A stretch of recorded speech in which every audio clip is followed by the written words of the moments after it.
Our third speaker is Paul Martin Lukusa Mbebwa.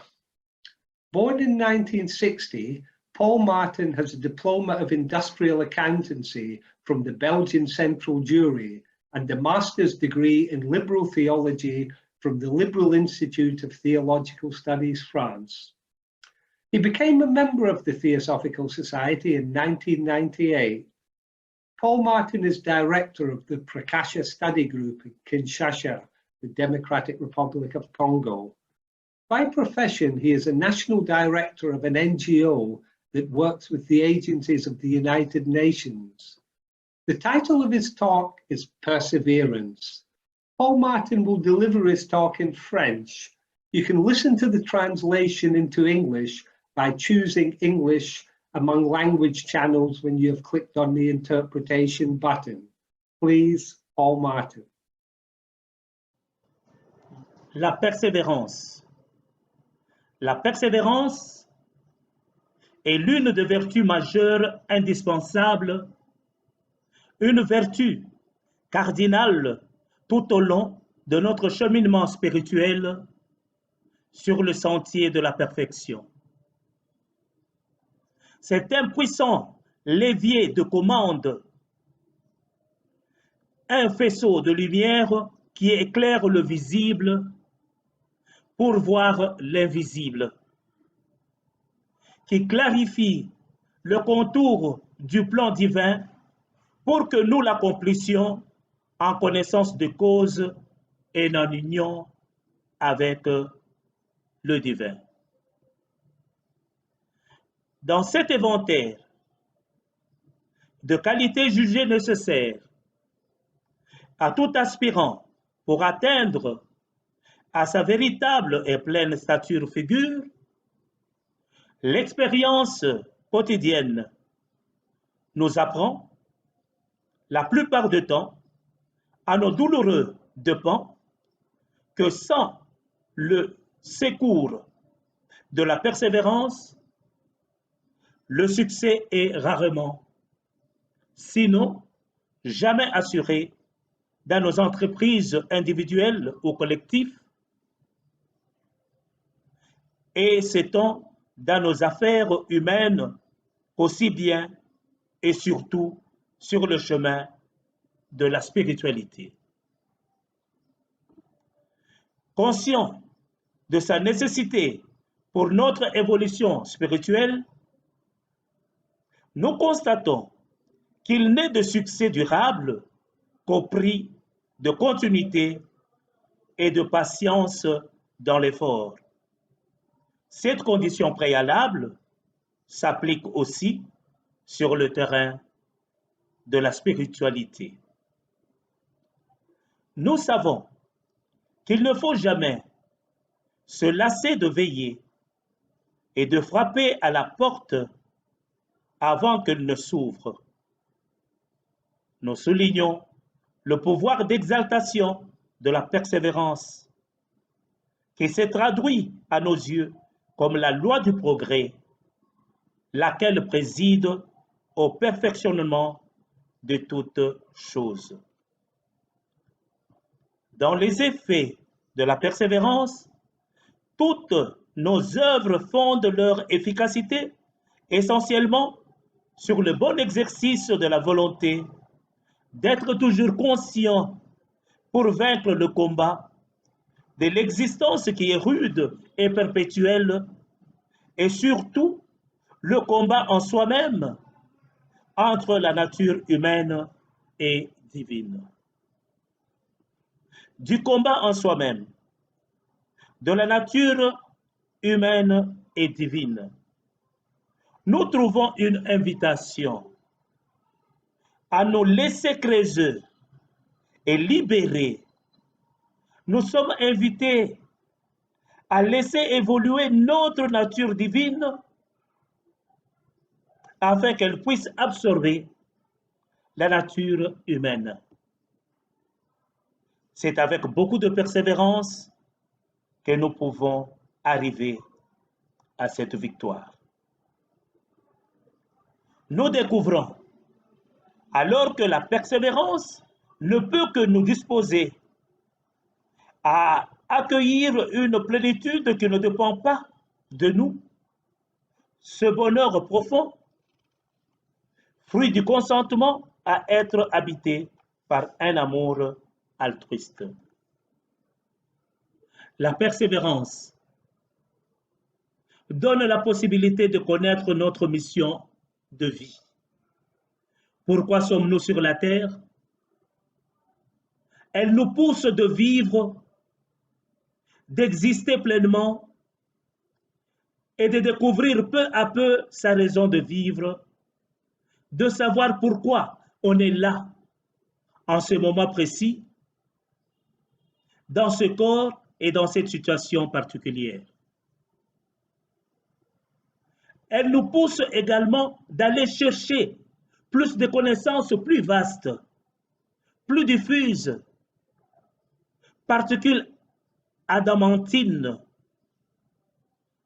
Elle nous donne la signification et la raison d'être lié à son origine, son parcours et sa destination.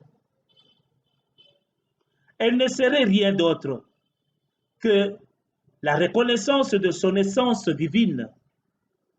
Elle est la connaissance du chemin parcouru, deux étapes qu'il reste à franchir, et la reconnaissance de sa volonté de réintégrer la lumière et sa place au sein de l'amour divin. C'est pourquoi beaucoup d'instructeurs recommandent des méthodes en matière de spiritualité, de perfectionnement, privilégiant la récitation persévérante de prières ou de formules sacrées, de nombreuses pratiques dévotionnelles ou initiatiques. En réalité, persévérer demande plus de courage que de se livrer à une action définie, surtout si on imagine qu'elle pourra immédiatement porter ses fruits. En faisant allusion aux difficultés que nous pouvons rencontrer sur notre itinéraire, venant s'opposer à nous sur notre route, la vie quotidienne, contre vent et marée, en dépit des difficultés et de la pesanteur de la vie matérielle, pendant le moment de découragement, de doute, d'affliction ou de tristesse et de malheur qui nous entourent ou qui nous frappent. Sous cet aspect, la persévérance sera la force qu'il nous faut trouver pour ne pas nous laisser abattre par ces obstacles et remporter quand même la lutte. En réfléchissant aux raisons évidentes de tous les échecs que nous rencontrons dans notre vie, il apparaît qu'il provient davantage de nos faiblesses de caractère que de nos actions. De notre existence, nous savons que le bonheur ne s'obtient sans que nous prenions notre part d'effort dans la recherche de la paix du cœur,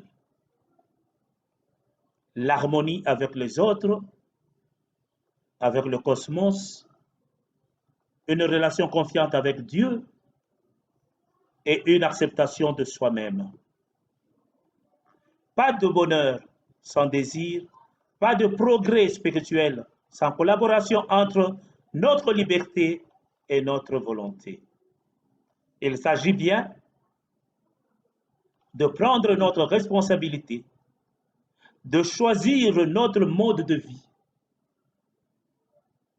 Il est donc question de renoncement et de persévérance. Si nous sommes persévérants dans ce sens, nous nous évaderons de la prison du temps pour pénétrer conscients dans le monde de Dieu, monde qui est aussi un royaume de Dieu, un royaume au-dedans de nous.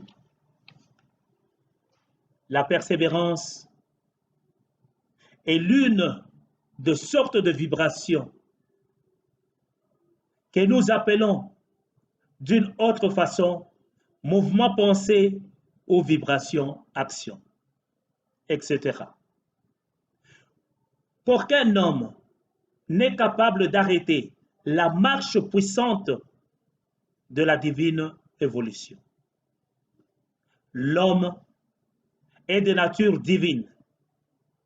La force qui émane de lui renferme en elle-même le pouvoir.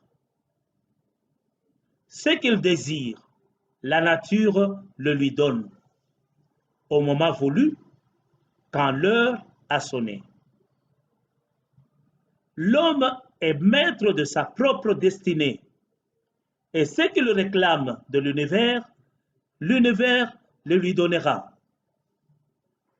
Il recueillera le fruit dans la partie de l'univers à laquelle il appartient.